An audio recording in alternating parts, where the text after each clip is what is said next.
welcome, like I said, as always, and we'll be quickly getting to the meat of the content. But as you know, I'm Sam Thetfongs, Vice President of TTEC. Along with me is Aaron Schroeder, Professor of AI and Analytics, and we're kind of getting through all things that make AI analytics fun for this group collectively. And obviously, Whitney, who's been our our wonderful host and MC for all the kind of continuing series. And just as a reminder, if you want to fast forward, Aaron, is how we got here in the first place, because this is meant to be a way to kind of understand how all of these things kind of link together. Originally we talked about the value proposition of CCAI as the core for orchestrating kind of conversations with customers, leveraging as a new way to create new experiences in a more natural way. We then start to expand that conversation to CCAI Platform as a whole to include to drive the inclusion of voice as well as other channels as part of the conversation. Then I think the 2 series ago, we kind of talked about optics, which is meant to be a kind of an analytics and reporting engine for more operational reporting. And the last one, you had Caleb talk about how you can incorporate generative AI into the conversation. It's very top of mind for us. And so today we're starting to bring it, I would say, into a little bit different direction, really. And really the premise of this is kind of grounded in this conversation around, as customers, there's a tremendous amount of data that exists that they all collect. And leveraging that data to make sure that it becomes a strategic advantage is important to drive best-in-class CX.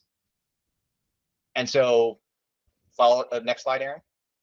So what you'll learn today really is how to, kind of take advantage of that data set you have and maximize the value to your organization. Gain insights and make it actionable for you to deliver, best-in-class experiences that are very personalized and contextually relevant. And then we'll also talk about how to leverage Vertex itself, because byproducts of a lot of this stuff that we're talking about in this world of the need to create a hyper-responsive resolution to those interactions. We'll talk about some use cases around how Vertex can kind of reimagine some of the automation opportunities that exist out there. Okay, so with that said, I'm going to hand it over to my better half, Aaron Schroeder. All right, thank you, Whitney, and thank you, Sam. So to set the stage a little bit, a couple of slides here that we want to talk to you on just, why do we do this? Why is this the natural step? Why is this something that you should consider? And of course, so these are stats that we say compel the usage of AI or the prevalence of it. So 85% of businesses will be using AI-powered chatbots by 2024, according to Gartner. That's, at that point, you can really think, well, those 15% that are left, those are your legacy, your laggards, your people that are really falling behind. So this is, it's important to be, keeping up with the trends, especially if you're looking to differentiate on the customer experience. It's critical. 50%.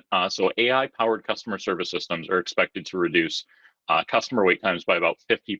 And so that's huge. We're living in a world now, everybody knows it, where it doesn't matter what hotline you call, what customer service line you call. For the past 3 years, they've been telling you we're experiencing longer than usual wait times and call volumes. And so you have this new normal, and if you have the ability to reduce wait times by 50%, that's as good as gold for your customer experience. And then lastly in here, so 12%, only 12% of enterprises say they have the ability to integrate data into AI models quickly. And so we'll talk about, all of this with CCAI as the core, but, it's really just becoming, as we see in the first two, an imperative to be able to do this and the benefits you can get. But most people still say they can't quite yet. So there's still this gap between we realize what we could achieve and we realize, what the benefits it'll bring us, but to actually do it is just this unbuilt bridge. So the data flywheel effect. This, really, again, just back to, why are we doing this? When you have more data, you capture it better, you govern it better across all your applications, your products, all of your experiences. it helps improve the algorithms, the AI, the kind of intelligence that you can deploy in your organization. It's more reliable, it's more effective, which leads to better products and services that you are offering.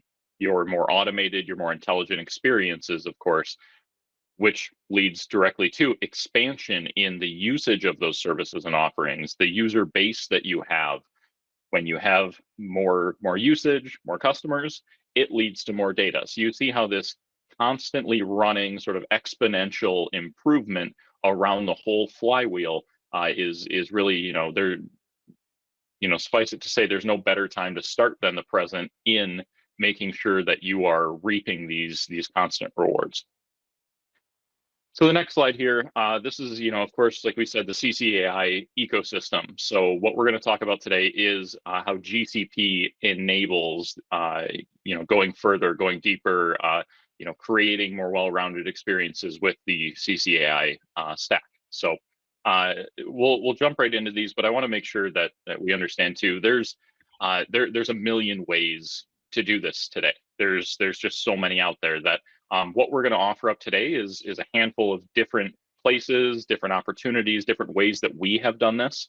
But it doesn't mean that, just because we don't say it, doesn't mean it's not possible, or that this is the way or the sequence. Really, it's about enabling and improving the kinds of experiences that a given customer, client, organization, department is trying to. So we'll throw a handful of different opportunities out here and just talk to what they can mean.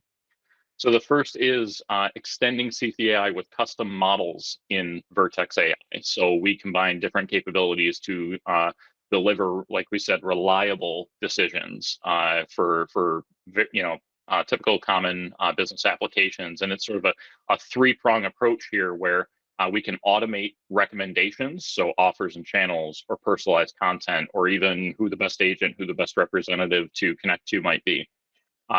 Use that as part of a self-learning pathway so we can implement experiments to constantly improve. The world isn't static.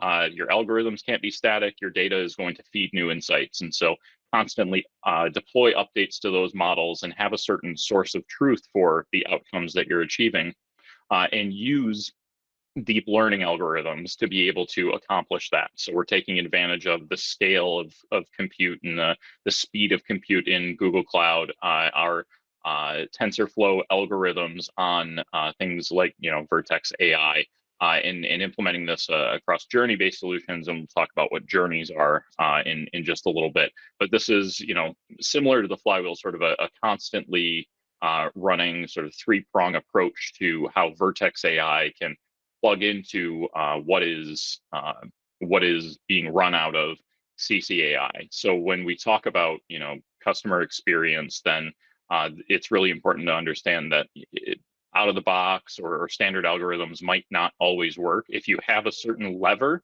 that you believe you pull that in by being 0.5% more effective or 5% more effective than the rest of the market in a certain space, you have the opportunity to really drive that as a huge differentiator for you. You want to make sure you're using custom machine learning models, custom AI models that fully exploit that as a differentiator for you.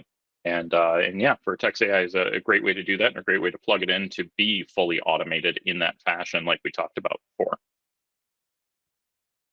So a customer example of this that we have implemented, so a two-stage model. So in an automotive client, take in all available elements. So in this case, we had 194 variables that were created from different data sources, different attributes, vehicle information, service history.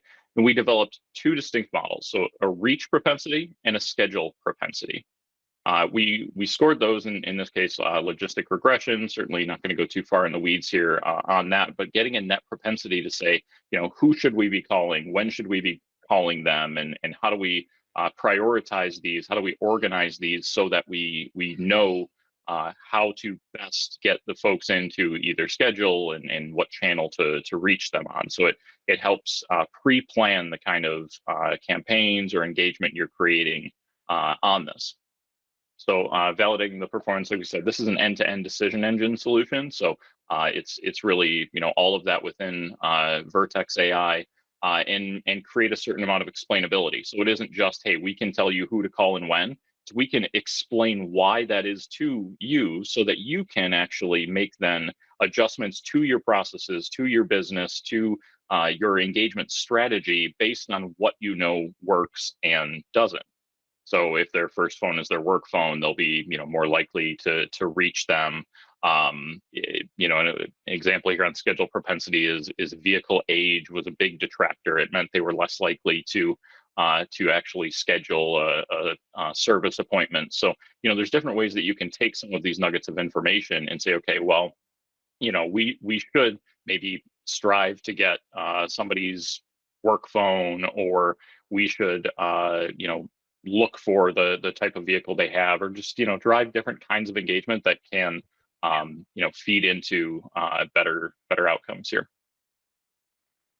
Next one, so to hop over to another, so Doc AI, big example in the Google Cloud ecosystem. Upload forms, upload, just any paperwork, and so there's still a lot of course, paperwork intensive or heavy industries out there. You can enable agents, virtual agents with Doc AI and better automate workflows. The OCR capabilities, help you be able to extract and continue on a process. So it takes you from this maybe 4 or 5 step call flow where somebody calls in, figures out what they have to do, and then they go struggle to do that on their own, call back, try to do it again, go back later and multi steps with forms, instead to this sort of unified workflow where in real time, you can submit these forms, you can parse them out, you can get the key details and let people continue on and keep moving with the workflow that they are within. So, legal industries, healthcare industries, a lot of the highly regulated, financial, what have you, huge benefit here in just, automating workflows through that. One other note on this, so this does have the opportunity for a human in the loop review as well. So, a lot of folks will look at something like this and say, okay, that's great, but geez, there's just a little bit of variability, or we need to ensure that there is some amount of eyes on this. A feature to this from Google is, of course, the human in the loop review, where you can you can add in the ability to have somebody be sure and check this over and glance at it to get a certain amount of, again, human intelligence on top of that for what can occur. The next one on here, so customer data platforms, huge topic. How am I gaining access to all of the information about my customers? How am I organizing my first party or even third party data in a way that assembles a complete profile of customers, and then using that to drive better decision making? So combination of BigQuery, Vertex AI, and Looker helps us create this unified customer data platform that creates the holistic view of your customers, enables real-time decisioning, so monitoring, predicting customer behaviors to be able to take action in real time where necessary in the future, or even create prescriptive suggestions on how to interact with folks. Orchestration and automation as well. So we'll get more into journeys and what orchestration looks like in a moment, but being able to create predictions and next best actions that are operationalized. So not just in the moment, off the cuff, but having the peace of mind that this is a well thought out, deliberate journey that we've created for our customers, and we're sending them through it and doing that at scale. So you can create a one-to-one personalized experience, but really for hundreds, thousands, millions of customers, and then testing, learning, and optimizing on this. So again, back to the point of, the world isn't static, things will constantly change, and there's always improvements that we can implement or deploy. Being able to have that constant champion challenger approach, or test new experiences, is really crucial, and putting these pieces together in this way is the way to do that. A few examples of this in the real world. So To the real-time decisioning piece, 60x time reduction is what one of our customers was able to achieve by putting these pieces together and unifying it all. You can increase ROI, streamline the types of topics or intents that customers are calling in about to just better deflect to lower cost channels, or drive savings in understanding where to improve performance or agent training. Increase in lead conversion. So this is back to that channel receptivity example that we showed earlier.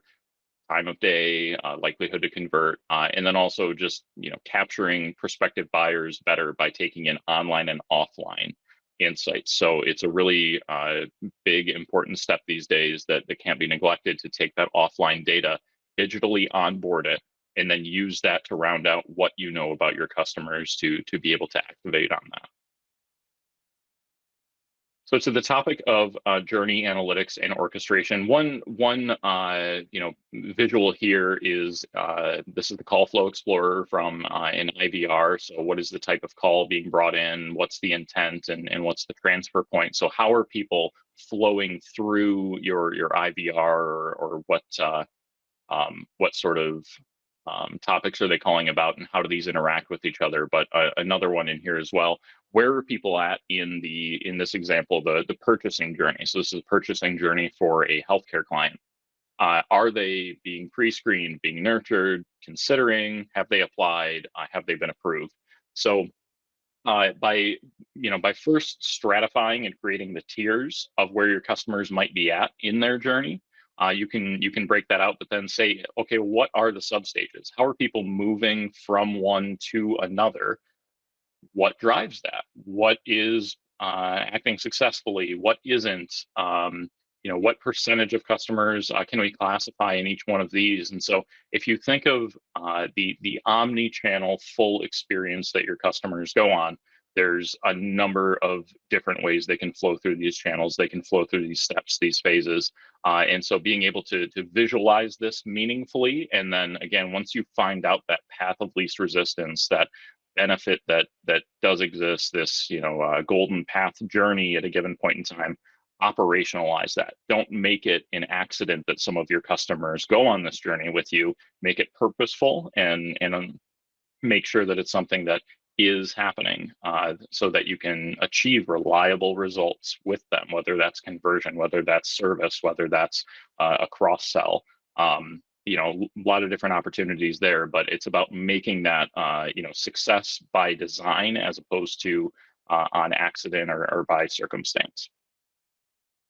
So the way to go about this journey management, this journey orchestration and analytics approach, we really break it into 4 phases. And I know this has been shared in prior CCAI Unlocked webinars, but it's just important to note that to the point of that data flywheel, it starts with the access, the collection, the testing of the hypotheses. So what are we doing to organize this and point at certain types of results that we want to achieve, grow that into the ability to visualize, like we just saw, identify the levers we want to pull and what drives the most success, to a point where we can then optimize and quantify the value of these. So it shouldn't just be successful journeys because people are flowing through them well, but we want to be able to point to a dollar amount. You need to know what your savings are, what your productivity improvements are, what your enhancements really look like in terms of concrete numbers, and then be able to optimize around those. And in that stage, we also get to a point where we can propose predictive modeling that can enhance this overall journey, or improve the agent experience in how they're using CCAI. And then finally, journey orchestration and impact measurement. So this is where really go to the ongoing measurement plans for the long-term success, and a full suite of operationalized journeys that are being deployed. So you're really understanding and controlling all of the different aspects of the journey that someone may go on. So again, folks come to us at different stages in this maturity model, or with different levels of competency in each, and so there is a prescriptive path we can take you on to be able to go from the start of this up through, full realization of the success.